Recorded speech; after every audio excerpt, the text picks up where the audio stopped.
Well, good morning, everyone. We're so delighted that you're joining us for Gardening on the Gulf Coast program for today. We've been bringing these programs to you since, I believe, March. Quality programs that will help you improve the skills that you already have in horticulture and gardening. Today's program will be diversifying the tree canopy with horticulturist Boone Holliday from Fort Bend County. We do ask that while you're joining us today, if you could please mute your microphone and any video feed that you do have.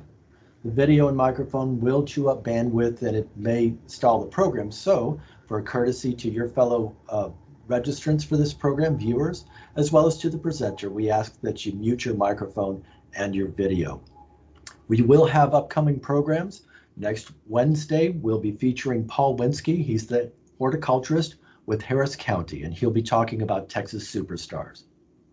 But for today, myself, Stephen Brugerhoff, horticulturist with Brazoria County AgriLife Extension, and Kevin Gibbs, horticulturist with Nueces County, a little bit down south, will be answering any questions that you do have. If you have questions, please post them in the chat box. We'll be more than happy to help you with any questions that you do have. If time allows, we may allow you to ask questions of the speaker, but we'll leave that up to the speaker today. We're right at the top of the hour. Thank you very much for joining us. Welcome, and turning it over to Boone Holliday with Diversifying the Tree Canopy. Thank you very much, Stephen. Hopefully everybody's having a good day today. I know the weather is great here in Fort Bend County, and we're getting close to tree planting season. Really anywhere along the Gulf Coast of Texas. So this would be appropriate timing for us to be maybe thinking about new trees that we want to put on in our landscapes, making those decisions now, start preparing our sites now, and then getting those in the ground at the right time of the year. So this is going to be a little bit of a different presentation today. I'm not going to have a PowerPoint or a slideshow. We're going to work mainly through the Texas A&M Forest Service website, but I'll be also utilizing some other websites as well. Again, like Stephen mentioned, if you have particular questions during the presentation, we ask that you please keep your microphones muted to avoid any feedback or disruption during the presentation, and then just put those questions there in the comment box, and him and Kevin Gibbs will answer those questions. If it's something that they think I should chime in on, they will announce that to me, and we'll get those questions answered for sure. So real quick, hopefully most of you on here understand the Earthkind landscape program with Texas A&M AgriLife Extension and the Aggie Horticulture Department. Up there in Bryan College Station, we've developed this basically collection of landscape principles that really focus on water conservation, energy conservation in the home, decreasing the waste going into landfills, and generally the decreasing our reliability in our landscapes on inputs such as fertilizers and pesticides. So I encourage you to utilize the resources, and I will guide us through how to get there.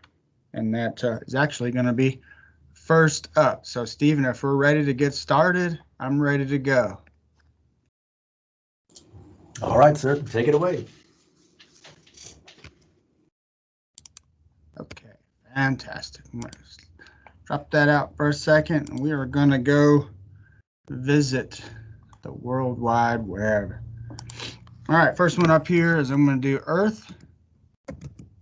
Earthkind Earth-kind or Earthkind, one word. It gets you to the same website, .tamu.edu. And that's going to take us here to the home page. And so if you haven't seen this, we got a good introduction video here for you that you can watch. But one thing I really want to showcase here right off the get-go is our Earthkind plant selector tool.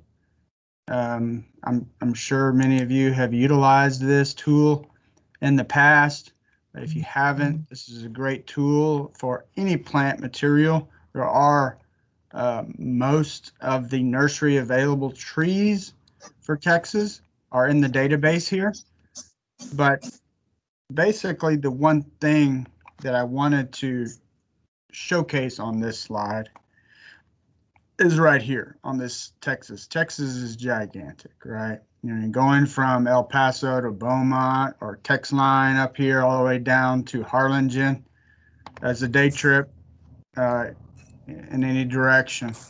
And so we have significant changes in the regions across the state, and so it becomes a challenge for us to create plants like the plants that are in the Texas Superstar program.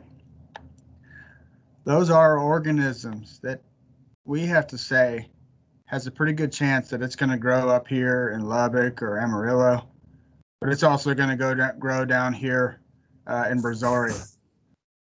And there's a lot of plants that just can't do that. The variance there. Stephen, would you mind helping me with somebody's audio there? Yes, sir, I got it. Thank you very much, good sir. But the main thing here that's important is that this is gardening on the Gulf Coast. And we've got agents like David Oates over here in Jefferson County.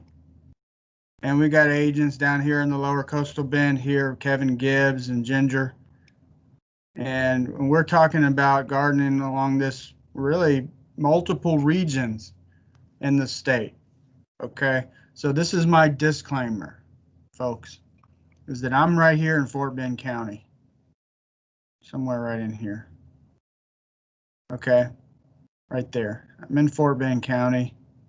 And then we got Stephen Brugerhoff's down here in Brazoria. And we got Kevin's down here somewhere on this coastal bend down here. Okay, so when we start talking about trees, and I start talking about my top 25 trees, I'm talking about Fort Bend County. And some of this stuff, you're going to have to just make some decisions when you start researching that plant material to see if that's going to be appropriate. If you're chiming in from Chambers County or Jefferson County, or if you're chiming in down here in we got Cameron County down here, those trees may not be the best selections for you, but a little bit of research will help you make those decisions. One thing about this tool here is that when we start looking at any plant material, we can choose the region, right? So I'm right here. I'm kind of right on the borderline, but typically we're going to say Southeast Texas. And then I can search that here by habit. So here, growth habit, medium tree, and that's all I'm going to give it. And I'm going to go through there. And this is a list of trees that are in the database. Now, are all these trees great trees for us? Probably not. But what we have over here on this side is this Earthkind index, with 10 being the highest score of trees.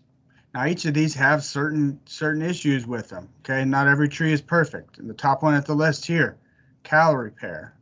Okay, this is the native parent of Bradford pear, which, well, we know can be a pretty nasty tree, pretty invasive if it's planted out in an area where it can break loose. So maybe not a good tree, but a little research on all these is going to help you decide which tree is going to be best for your situation. So that's the Earthkind website. And again, there's just a ton of resources built into this website, but that's as far as I'm going to go into it today. Stephen, do we have any questions on this? No questions so far, sir. Yeah, good deal. All right, the next website I'm going to take you to, Urban Forestry Council. Houston Area Urban Forestry Council, right here. Okay, this is a great group of professionals that we are associated with here in our region. And this is an awesome website as well for our region. So really, some of this stuff is just usable anywhere you go to beyond the recommendation of the actual tree. Okay, so we have the tree guide within this that has a breakdown of different types of trees. And then over here, we have why plant trees. But really here, we've got a whole lot of just basic guidelines on tree planting and tree management, okay? But the main thing I wanted to show you here, so I don't have to really dive into it during my presentation, is the planting tips, okay? Now this is going to be the same no matter where you go, of how and when to plant a tree. So it's going to go through all the basics, very simple, on getting your tree started in the landscape, okay? So we'll go up here to haufc.org, or if you forget all that, just Google, search Houston Area Urban Forestry Council, and it will take you to this website. This is a great group of professionals in our region. We do a tree planting competition every year where we plant about 10,000 trees somewhere in the region, moving around in a 12-county area. We do urban tree education programs. So if you're really geeky about trees, I think that this would be a good idea for you to reach out to these folks. All right. Any questions, Stephen? Yes, actually, we do have one question. A viewer wanted to know if they could grow walnuts in Fort Bend, and I'm thinking not. Well, I'll get to that. Yes, sir.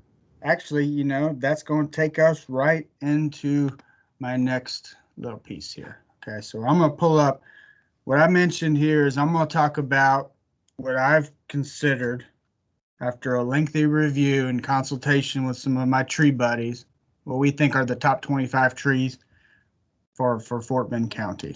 Okay, but before we get into those, I do have my honorable mention section. All right, so real briefly, I'm going to go through these. Top one is olive.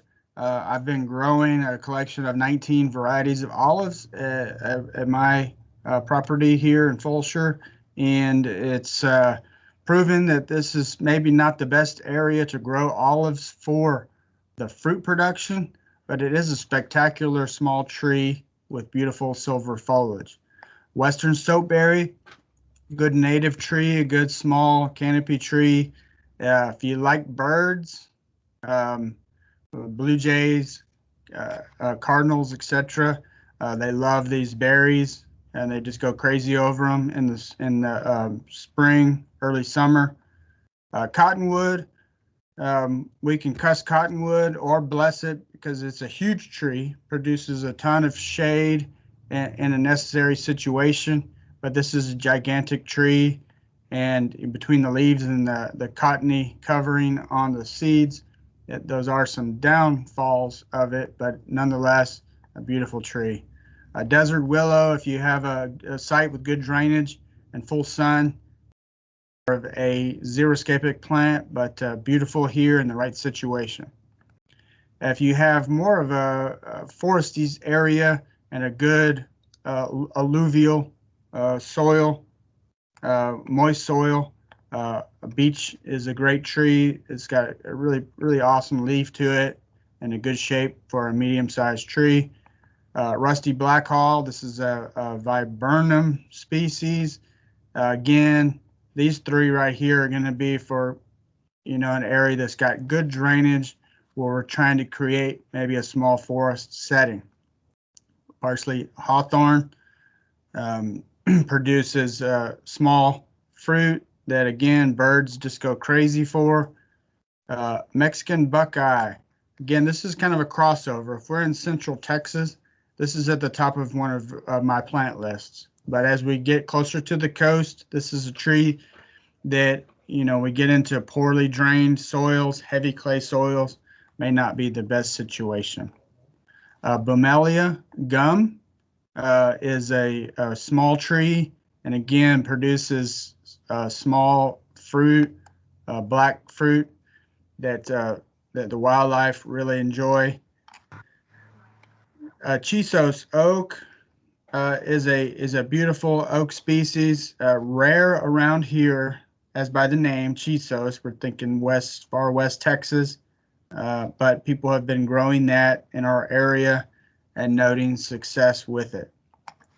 Arroyo Sweetwood tree here, another small under or side canopy tree that is one that we're having some success with in a well-drained soil area. Shortleaf or white pine, if you've got a highland area with sandy soils, all the pines prefer that type of profile of soil. This is a nice tree with nice tight clusters of needles on it, and a pretty tall upright pine species. Sassafras is a good understory forest small tree that has a beautiful leaf shape to it and a fantastic fall color. Really plum, burgundy, fiery leaf coloration on it, and just a great introduction. And I believe it's the roots of this plant that are used in Cajun spices. And the walnut, eastern walnut, not so much, but black walnut is actually a native tree species to our area. If we can get down into some of those river bottom areas along Bessie's Creek or the Brazos, we will find a lot of black walnut trees in those areas. This produces this kind of ping pong sized black fruit, and stains your concrete. So, there's some negatives with that, but, looks like a kind of a low growing, sprawling pecan tree in its shape. Really a beautiful, long lived, very strong tree. But again, it does produce these fruit that if you leave them out on the driveway, or if they fall onto vehicles and it rains, you can get some staining issues that you need to deal with. So that's all my honorable mentions on the trees, and we'll move out of that. So while I'm changing directions, do we have any questions, Stephen? No, sir. Not too many questions. We've been filing them off as they've come in about the soil water forage testing lab. Sent links for that. We're fine. Great. Thank you, guys. Okay. The next one here is TFS, that's Texas Forest Service, web.tamu.edu. We're going to see if that takes us to this cool website. And we have a lot of really cool resources in here. And for urban forestry, there are a lot of really cool resources here, tree planting, services, pruning, etc. So I encourage you to walk yourself through that, and some really cool stuff. But we're going to see what happens if we go to this, and well, maybe this is not it. Let's see. Hold on here. I'm getting there. I'm just going to see all the trees. Can we just see all of them?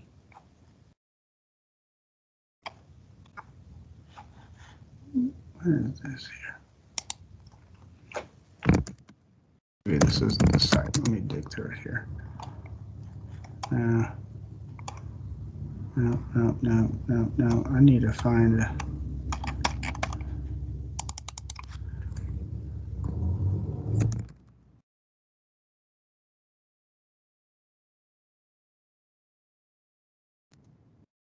Bear with me 1 second.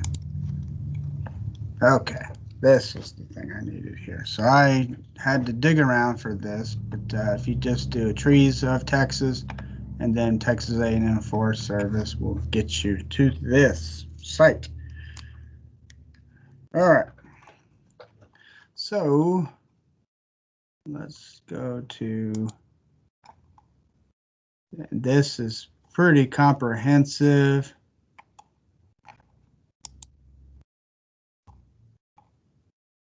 And we have a lot of pines. We'll get to a couple of those.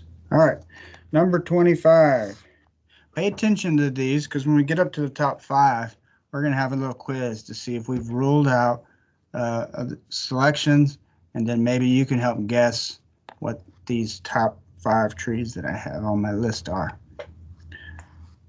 Don't worry, because once we finish that part of it, I will post my complete list of trees, including the honorable mentions, and so you'll have that resource that you can use later as you start looking for trees. The first one we're going to be right here is called Possum Haw, okay, or Deciduous Holly. This is a beautiful holly, related closely to Yaupon holly, which is kind of a monster around here. That can kind of take over pastures and semi-forested areas, but this tree doesn't do that. It's a single trunk tree, grows upright, and has green foliage, little white flowers, and flowers. And then later into the fall, as it starts dropping its foliage, we get the fruit on here that is kind of standalone. And so as you're driving around, this one really stands out on fence lines and in pastures, etc. And really one that's underutilized in the home landscape because it's got a very nice form to it. It's a small tree, so individuals that have a very small landscape, small front yard, and you just want a tree that's going to be manageable in that site, that you don't have to keep pruning back to shape. This is going to be it, and it's native, that it's resistant to insect and disease pressure. And then of course, you can imagine as you get these berries to start ripen, you will have a sea of birds coming in here and feasting on these as they ripen up. So very good tree, and I won't get into much more of it about it, but you can read all this, and then you can also print the PDF of each one of these and collect those. And as you kind of start making some early decisions, step 1 is to figure out which trees you can actually get a hold of. And so I would kind of pool your list of trees that you're interested in, and then right about this time of year would be taking those to your local nurseryman and asking them if they have those in stock, if they're going to have those in stock over the winter, and if not, if they wouldn't mind doing a special order on a tree for you. I know with our independent nurseries here in Fort Bend County, we have several of them, and I know that each one of them would be more than happy to special order trees for their customers. All right, so we're going to back out of that one. That's number 25. All right, now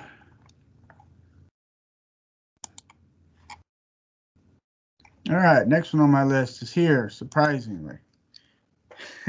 Longleaf pine.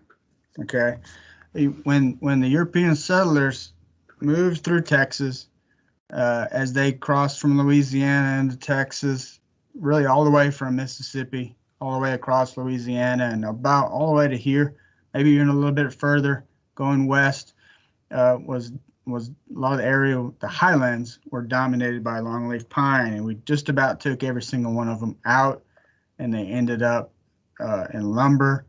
I believe the wood floors in my old house were made from longleaf pine, and they just got wiped out.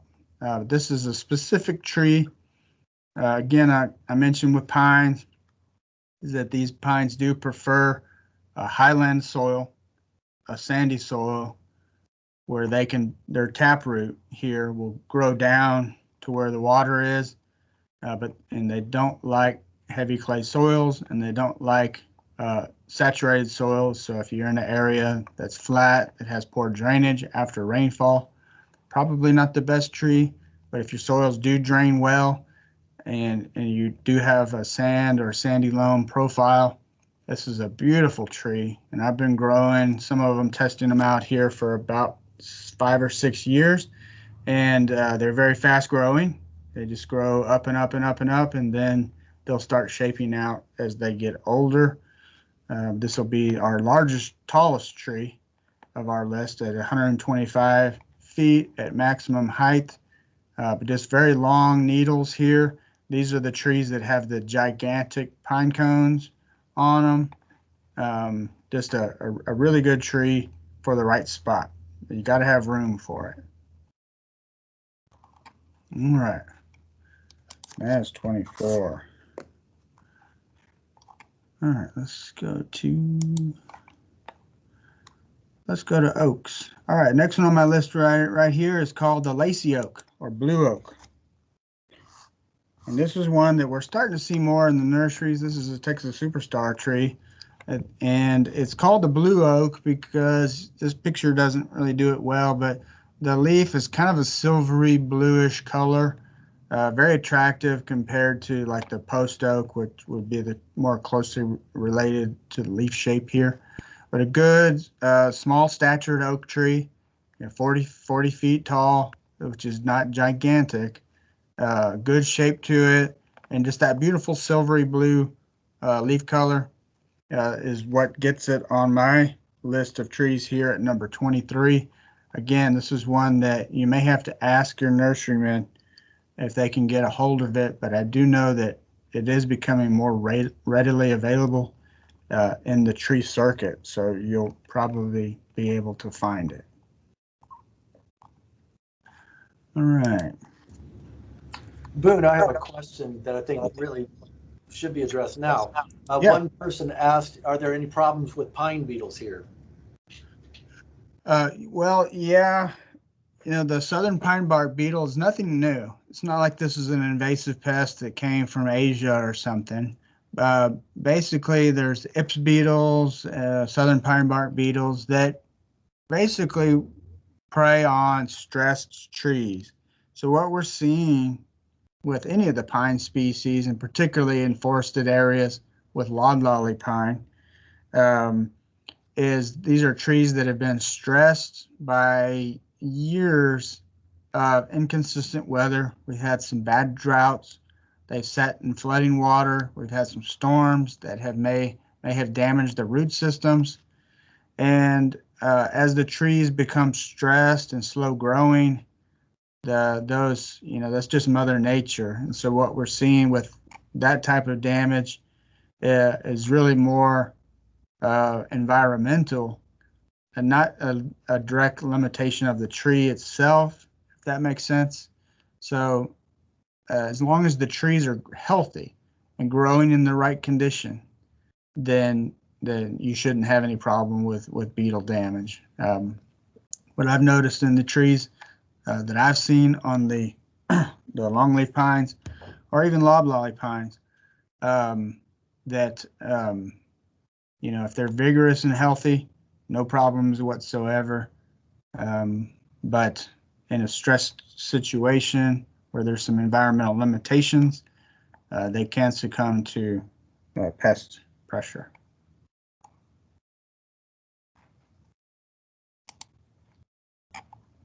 All right, I'm just kind of bouncing around here. I gotta find this tree. Is this one. Mexican, or what some people would call Texas olive. This is not an olive tree. Cordia is the genus here. And for people that are down in South Texas, this is actually planted along the highways and so forth, and it's just fantastic. A beautiful semi-evergreen tree in our area with these beautiful white flowers, and then they make a olive-like fruit about this time of year. The one limitation on this is cold hardiness. So if we get up towards, the upper Gulf Coast, Beaumont, and then moving up north of I-10, this tree is not going to work because we get what we've noticed here, get down to 22 degrees or lower. We're going to have some freeze damage associated with this one, but we tend to not get that. The closer we get to the coast, we get that water buffer on temperature, and the closer to the coast we get, the further south we get, this tree is not going to have any problems. So a great one on my list.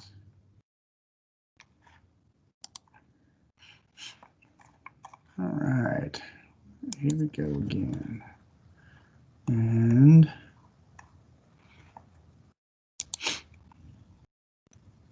it is not, let's see. Oh, here we go. All right, next one. American elm. This is one that you don't see very often here, but is a beautiful tree.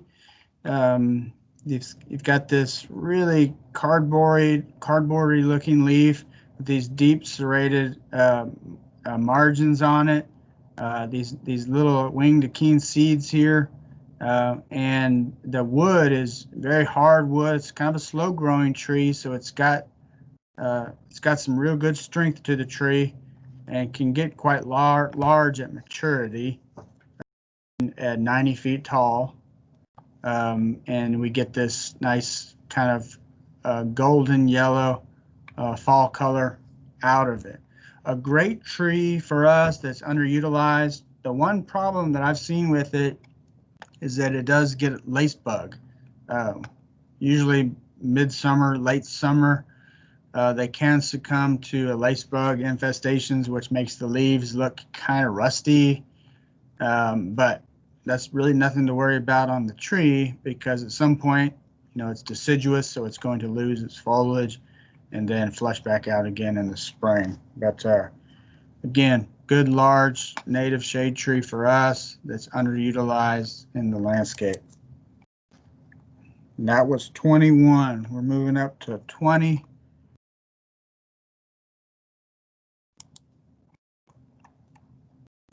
Which is Retama or Palo Verde.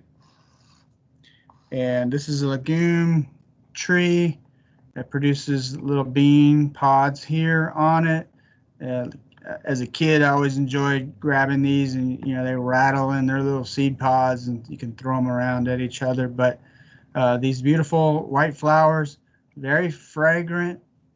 If you're interested in providing a great tree for pollinators, particularly honeybees, love this tree when it's flowering. It produces a super sweet nectar, so they go crazy over it.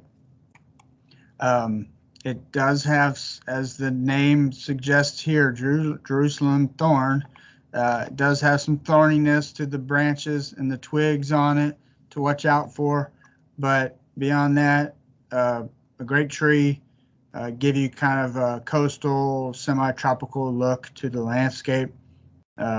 Definitely on my list of ones for a small tree. This, as a legume, most of these need improved drainage. They don't like to be in a wet soil. So if you've got a spot that stays saturated for long, or it's a heavy clay soil, it may not be the best solution. But if you've got good drainage, that's a smaller tree. It'll fit in a tight spot and provide really nice shade. It's nice dampled shade underneath it. A a good tree. All right. Go back to oaks. I'm lucky that this site is pretty comprehensive. Most of my trees are in here. All right, the next one on the list here is chinkapin. Some people just call it chinkapin, but this is oak that, again, you know, has this really pretty margin on it with these deep teeth on here, and a good upright shape to the tree. You know, unlike a live oak that wants to kind of sprawl out and take over the area, this one's more upright in its shape, and you know, one that's showing, you know, good insect and disease resistance for our area, and very durable as we move it around the state in different parts of the state. Chinkapin.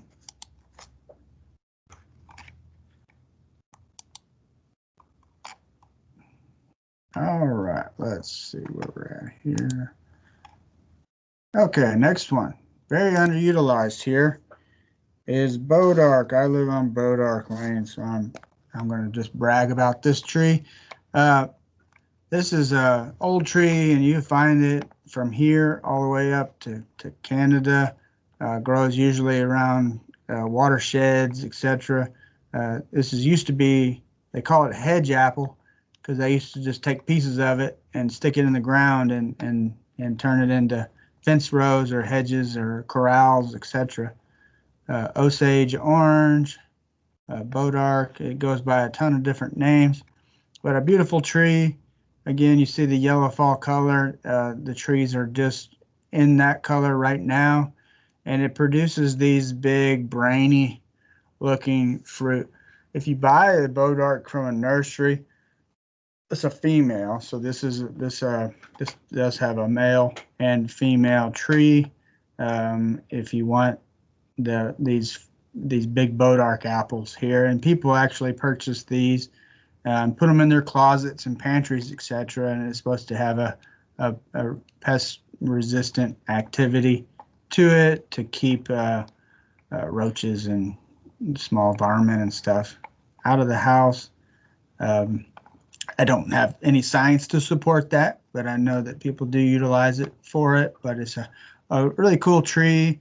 It gets kind of gnarly in shape, so if you don't like trees that look a little shaggy or messy, probably not the right tree for you. But if you got kids or grandkids that like climbing around on trees, this is a good choice, because branches usually kind of fall out and go in different directions. So really good native tree that you can find. A lot of these growing native right here in Fort Bend County.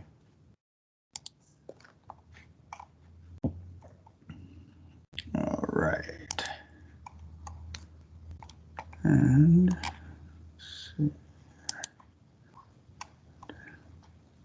all right, next one here is river birch. And this is one, you know, I haven't seen a whole lot of these in Fort Bend County, but as you move east and northeast, you find them. If you want a good tree that's really architectural, typically this is grown as a multi-trunk tree, so you'll have 2 to 4 trunks, and then this very loose upright canopy that has a very nice yellow fall color to it, and it's got this really exfoliating bark that's silvery and tan, exfoliating look to it. Just a very, very nice tree. As the name suggests, this is a river bank tree that would grow and along watersheds in the riparian area. So it does like some moisture, but you know, it doesn't want to be in a bog, but it doesn't want to be up on a sandy highland either. So got to pick the right spot for it, but it's a very nice tree, maybe for a front yard, shading the entry of the home. All right. All right, next one here is Catalpa. If you've been to East Texas and Louisiana, you know Catalpa. They call them catabblers or silkworm tree. This is they use the the caterpillars that feed on these as fishing bait quite commonly, but has this big, beautiful leaf on it, and then these clusters of tubular flowers on it, and then it creates, after the flowers are pollinated, it creates these long beans that hang down from it. Very cool tree. The one downside again is that you do get these worms that are going to probably move in midsummer, and they kind of decimate the foliage. So if you're OCD and you don't want to see that, maybe not the right tree. But if you're more of a naturalist and you like that experience, this is a really fun tree to have in the home landscape. That is 16.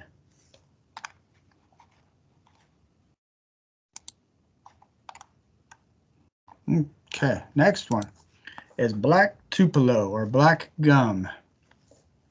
And this one actually is native here to Fort Bend County. Again, if you get down into some of the river bottom areas, you'll find a lot of these. And a good tree for us, if you've got, poorly drained site, flat clay soil, this is a good tree because it likes to grow in that area. You see it here in its fall color. It goes from anywhere from a golden amber color to this reddish burnt umber look to it, and produces these little fruit on there as well. So good tree that can handle multiple situations and very underutilized in our landscapes.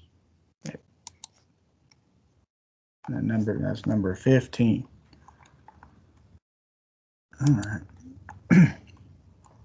At some point here, I'm probably going to not have the tree, but I have this one. Okay, next one here is Laurel Cherry or cherry laurel, what we commonly call it here. And again, this is one that I can walk out in the woods and find growing and growing healthy. A beautiful small tree, and starts off kind of conical in shape, and then it sprawls out as it gets older. These produces these black fruit that wildlife enjoy, and the flowers here. This is prunus. This is an actual cherry, and so the flowers smell nice and sweet. If we crush these leaves, they're going to smell kind of like almonds, cherry soap type thing. It smells fantastic. Evergreen in the landscape, so if you got a spot where you need shade year round for a smaller tree, it's one that's great and very underutilized in our landscapes.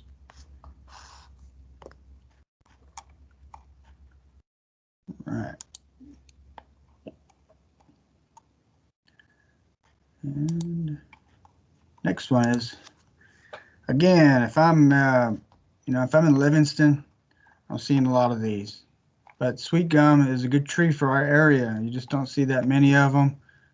Very upright, and as it gets older, it kind of starts sprawling out. But if you want a tree that's going to grow up, conical shape, this is one of the top ones. It's probably, for the majority of our trees that are available, has the best fall color. Most consistently, this fire engine red fall color to it. The one thing people are going to beat it up over is this spiny little fruit right here that falls down, and you walk out and step on it and you're not a happy camper. But if they can put that out the window, or if you're lucky enough, there is a variety that is a fruitless, sterile sweet gum, then we can avoid that, and then you end up with nothing but a beautiful tree here for the landscape. Okay, now it is 13. All right. Next one is ginkgo. Ginkgo. This is a very, very old tree. This is not native here to us, but it is a very suitable tree that is adapted for us. You see it right in here, the fall color. It's just starting to change. The trees that I've seen, very bright, golden yellow color to it, an upright shape to it. Again, this one is dioecious, so there's a male and a female form. Mostly in the nursery trade, you're going to get the male because the female does produce little fruit. They are kind of messy. They'll fall down and they can start getting mildewed on the ground. So in the nursery trade, mostly this will be a grafted male variety. Ginkgo.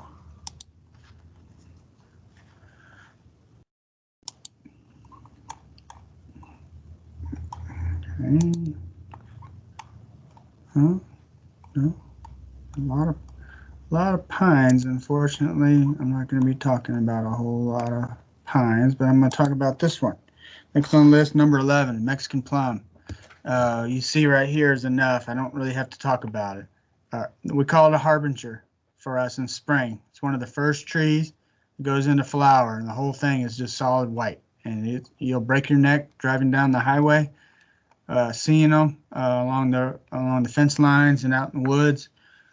Does produce these small round fruit. Some people make jams and jellies, but if you picked this off of the tree and ate it, your face would flip inside out. That's very astringent. But some people, if you let them really ripen, they make good processed food items out of it. But for wildlife, one of their favorites. So if you want to attract a range of birds, etc., this is a good tree. Only downside from this is it takes a few years for it to shape up. As the tree is young, it's kind of scraggly, so you got to do a little shaping to it and just be patient to let it fill in. Once it's fully mature, it's got a great small stature, up to 25 feet. Probably usually see this down to 15, 20 feet. So it's a small flowering tree for our area. That's number 11. And we have about Jean says she heard that it drops a lot of sap. Well, beyond the sap, it's the fruit. So if you have the female, it's the fruit that start kind of fermenting in the tree, and then as they fall off the tree.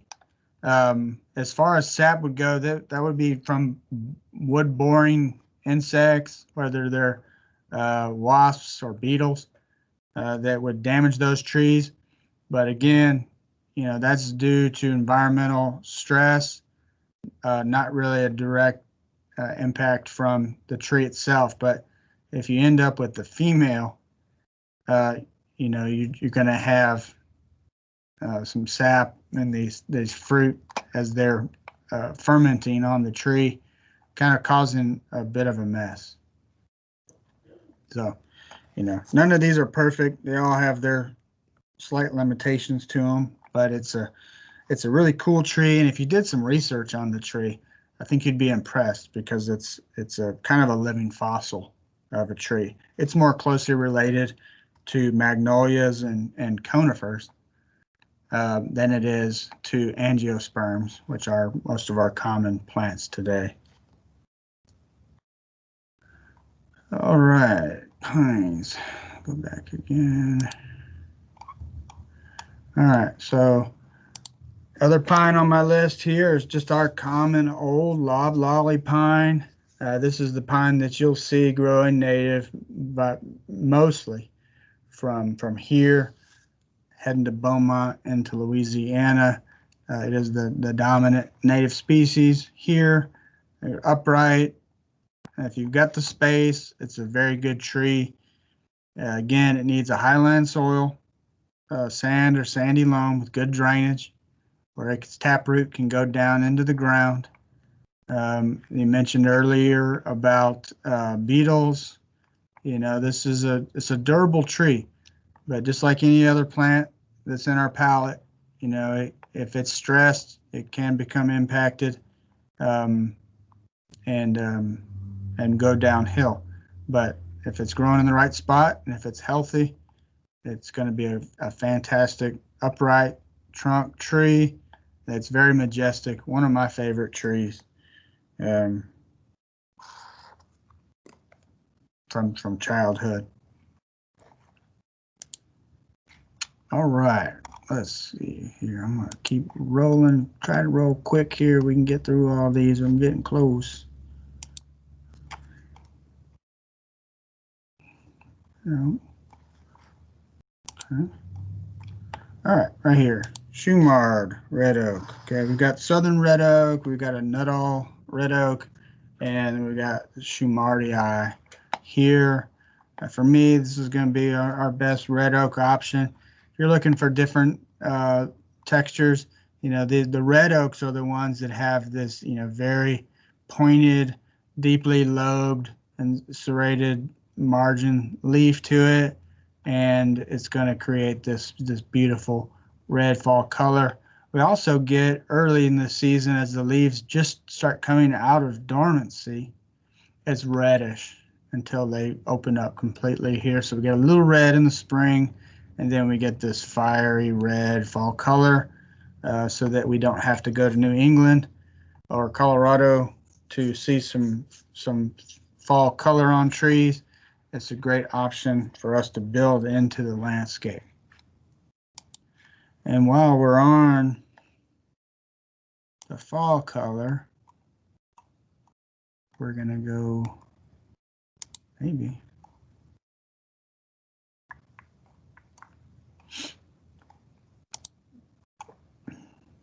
We're gonna go into this guy, Chinese pistache. This is one that's kind of moved around as a Texas superstar, as a great small landscape tree.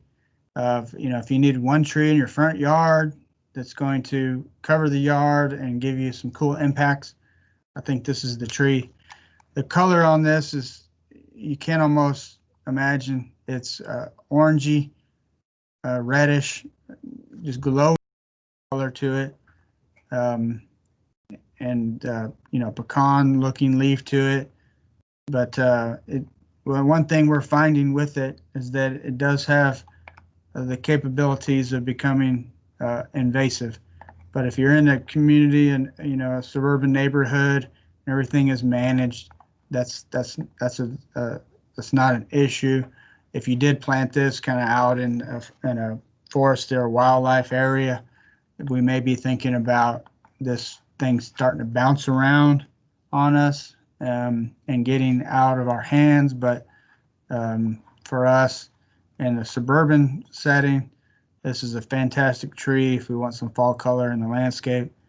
And I believe this is a dioecious, so the industry is working to create a male of this or a sterile hybrid.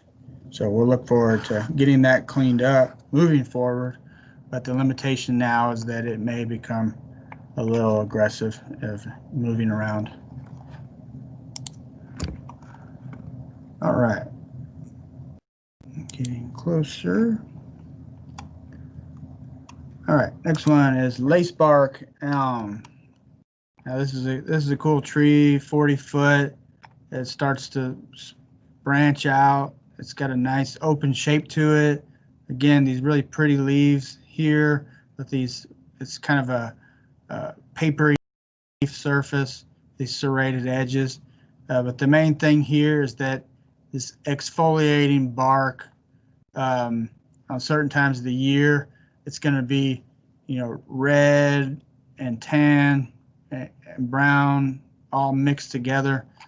Really attractive texture and color in the landscape, and just a nice tree that can grow in multiple situations in the landscape.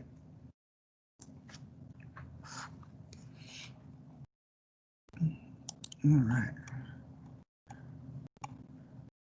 And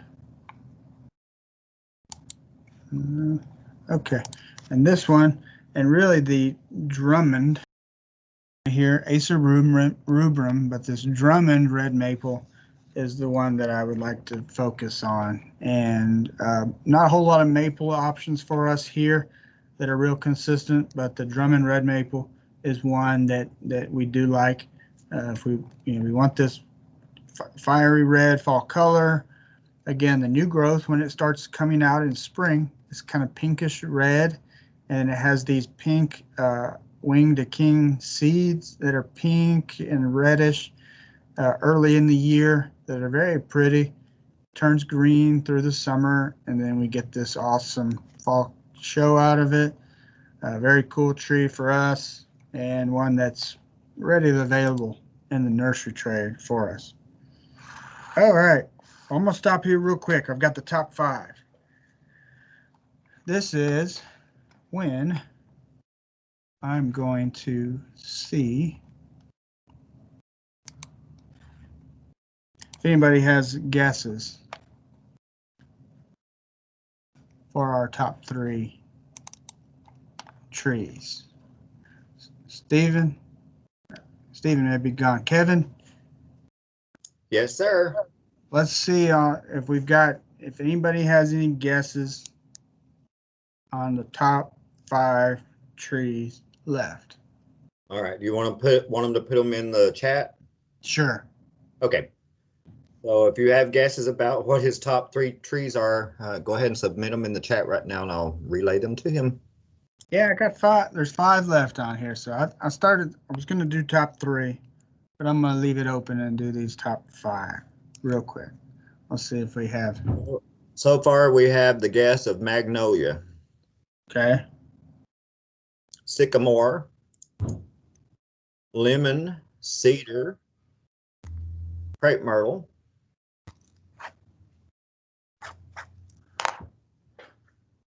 now we have live oak. Uh-huh. And white oak. Okay.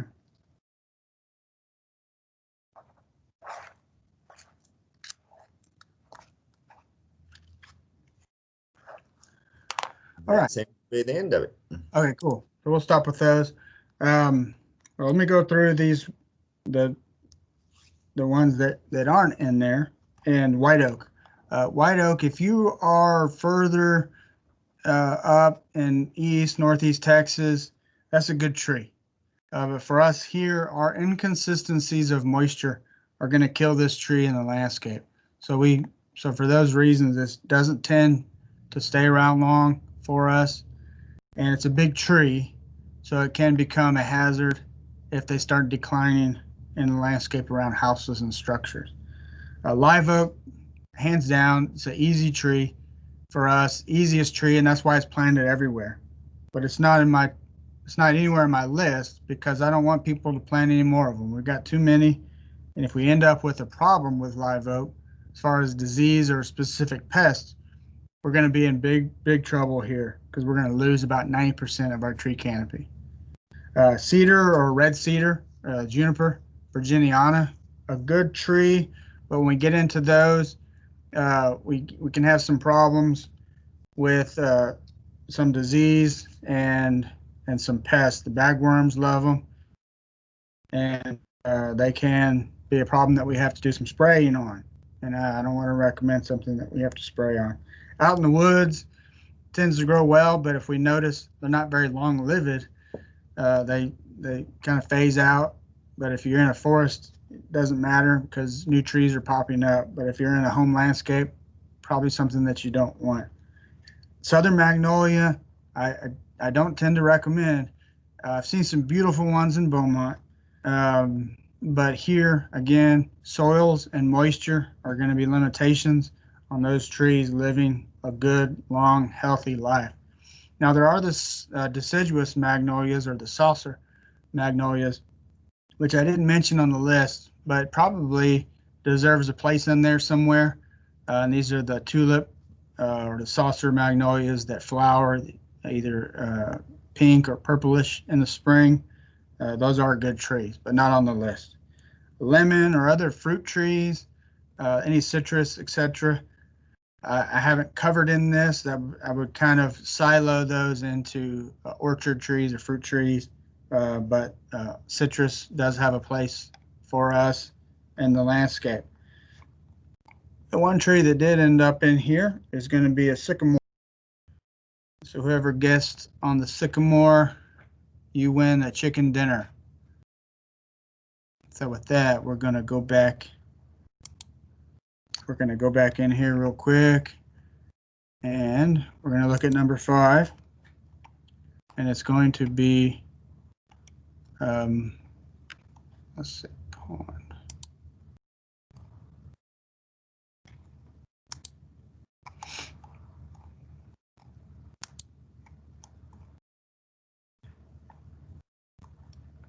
Uh-oh. It didn't make it in here. All right, well, closest is going to be here. But the one that we're looking for is called pond cypress, or what some people would call pond bald cypress. This is not the Taxodium disticum. It's a different species here. But to make a long story short, the pond bald cypress is one that the industries are working on because it doesn't produce the knees that the bald cypress does. These Taxodium species, we love them here because you can plant them in a hot street row that's blazing in summertime. It's very hot, very dry, and the trees grow well. And you could plant these in standing water with the worst, most saturated soils in Texas, and they're going to grow well. So as far as durability and versatility in the landscape, it's got to be the best tree. But in the common bald cypress, these knees have been a big issue, popping up sidewalks and driveways, etc. But the pond cypress, or the pond bald cypress, is going to be our way out of that. The foliage looks about the same, but we don't get those knees. So that's number 5. All right, next one. Boone, my guess is cedar elm. I didn't put cedar elm. You know, I put lace bark elm in there instead of cedar elm. And I say the reason why I left the cedar elm off, even though it's a beautiful native tree for us, grows well down in the bottomlands and good shape to it. But what we found here is that it can become an aggressive nuisance as far as popping up everywhere. You plant one, and the little seeds start germinating everywhere, and that's kind of a headache for people to weed those trees out as they grow. So for that one reason, I left it off the list. But That's how it's different between your neck of the woods and ours. We're just happy that it grows. Yeah, you're right about that. Yeah, and just, you know, if you got mulch beds and compost and, you know, all the ingredients for those little seeds to germinate and grow. Next one here is going to be our Mexican or Texas redbud. Our eastern redbud is a great native understory tree, but this particular here variety of Mexicana, it's got a thicker cuticle leaf to it. It's lower growing in its stature, more compact in its shape. It's very drought tolerant. It's very heat tolerant. Unlike our eastern redbud, you can find both of those in the industry. But if you've got one that's going to be out in full sun as a focal point in the landscape, I'm going to strongly suggest the Texas or the Mexican redbud as your option. It's just a small tree, up to 20 feet, so it's going to stay small and compact, and you know, produces these magenta colored, lavender colored flowers early, another harbinger of spring for us. And then you get these little bean pods here, and then green throughout the summer. Fantastic tree, definitely worth being up at the number 4 spot. All right, this one.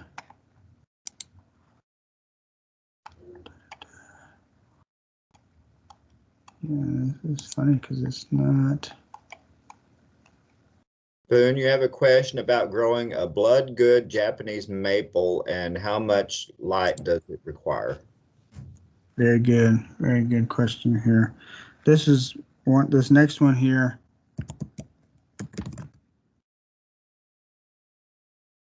I'm gonna have to find it here elsewhere. It's a good spot here. These are all. Let's see here for Buchanan's. This is by no means a sponsorship of Buchanan's native plants in Houston, but Loquat Leaf Oak here is one that's at number 3 on my list. And this one is fireproof as far as the oaks go. This is almost evergreen for us. It has larger, as the name suggests, loquat looking leaves. They're leathery, long with these serrated edges on them. This is a fantastic small statured shade tree that is pretty clean. You know, you don't get a whole lot of leaf drop issue with it because it does keep its leaves for most of the year.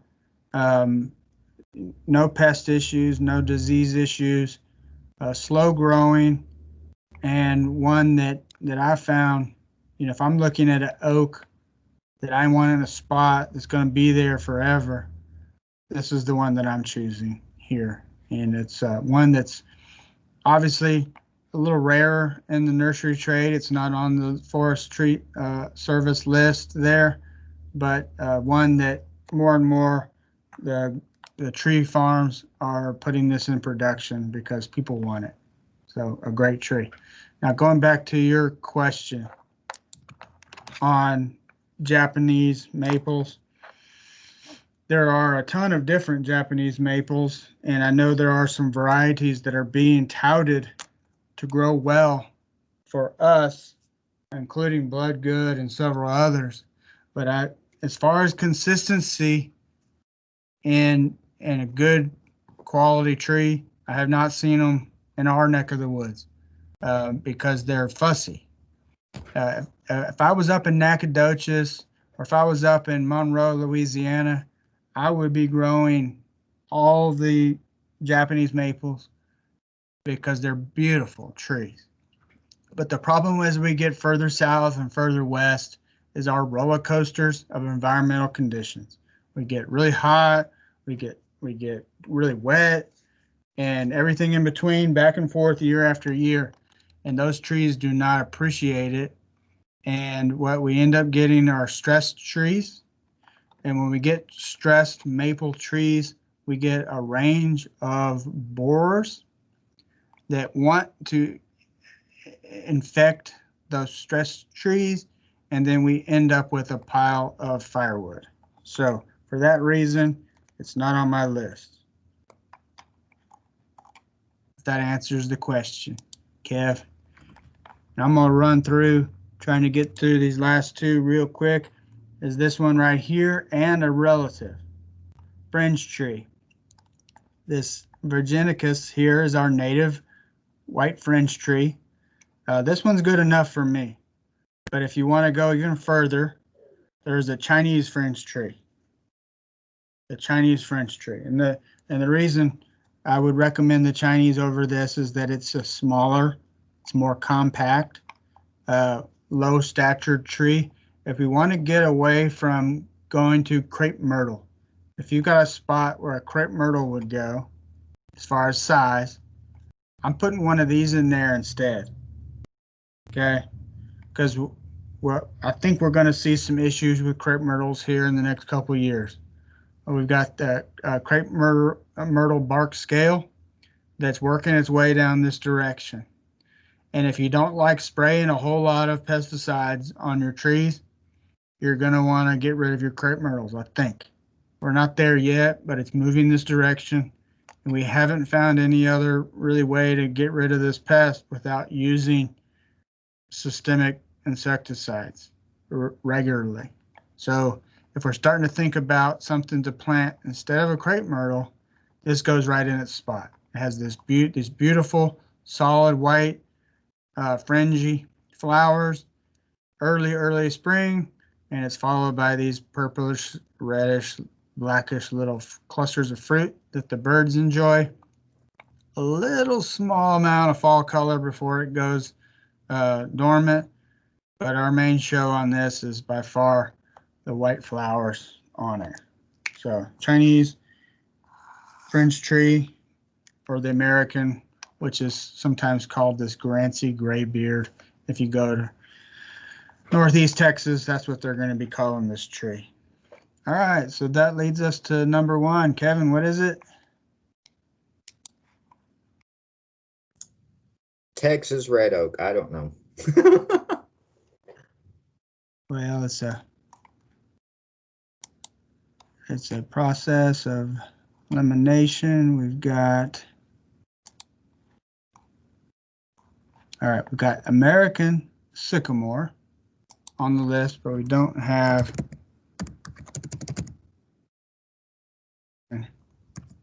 sycamore. All right, this tree right here is going to go by several different species names. They're still trying to kind of figure out exactly what the taxonomy is, but in the industry, we're going to be calling it either Alamo or Mexican sycamore. And it's, very close relative to our American sycamore. The American sycamore for us is a nice tree, but it does have some problems with disease, particularly anthracnose in midsummer, where it starts dropping leaves and looking kind of burnt up looking. This tree doesn't do that. This tree stays a beautiful green color, and where the American sycamore has this kind of yellowy, rusty bottom leaf color, this has this silvery, light silvery bottom leaf surface to it, that as you see the mature tree, as the wind blows, you see the bottom silvery part of the leaf exposed. And it, for me, it has a spectacular, very robust shape to it. It's very fast growing. It's got the silvery bark on the main trunk of the tree that is exfoliating at certain times of the year. One thing with this tree and its relative, the American sycamore, is that it produces a fragrance out of the stoma of the leaf. The stoma are the little mouths on the leaves that help us transpire and conduct photosynthesis. But it releases a gas that's very fragrant. It's almost like a sandalwood type smell to it. So usually during cloudy weather or after rainfall, you'll smell this beautiful perfumey, sandalwoody type smell in the air. And that is a sycamore tree that's somewhere close by. And again, this is one that reminds me of my childhood, of just being around these trees for a long time. So that's a little biased on my part, but if you're looking for a tree that's going to be fantastic in the landscape, quick growing, long-lived tree, that is this Mexican sycamore. So that gets us up to number 1 on the list. Now, real quick, I know we're really moving far into the presentation, but I was going to promise you a couple resources real quick. If we want to do a deeper dive into trees, this is a book that we would recommend here, Trees of East Texas by Robert Vines. And I'm going to go through 3 of these here, so you can kind of pick which one might be best for you. This one here, Texas Trees, A Friendly Guide by Paul Cox. This is, Paul Cox was a horticulturist in San Antonio for years and has chosen trees that worked best there at the botanical gardens.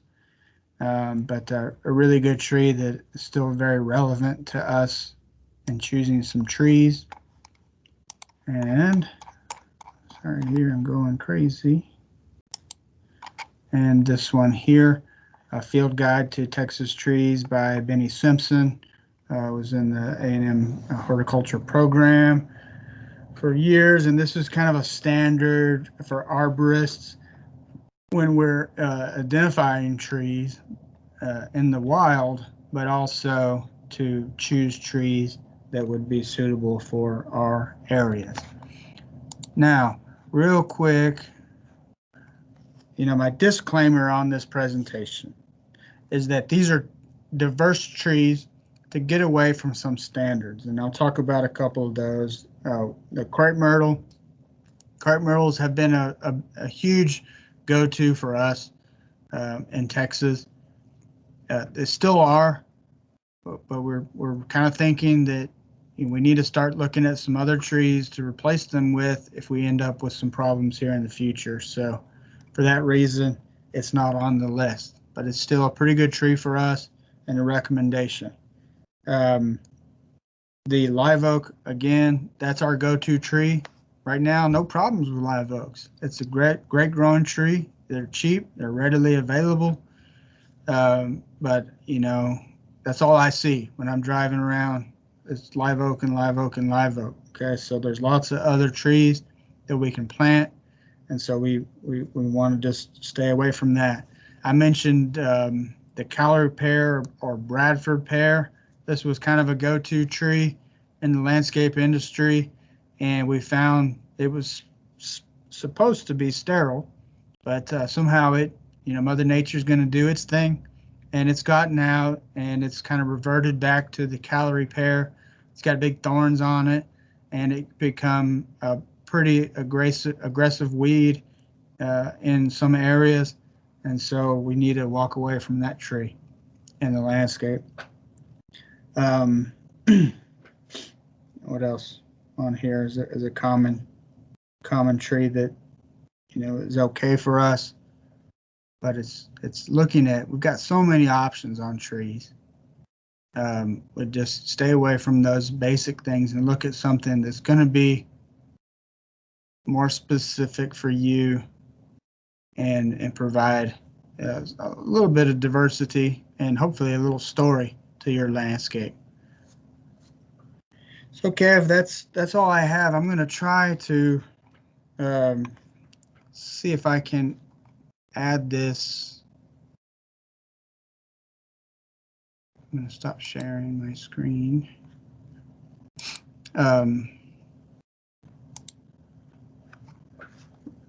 Add my list here to the presentation.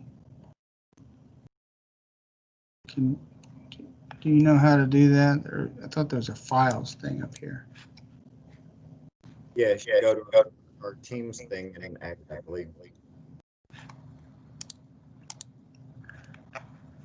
Okay.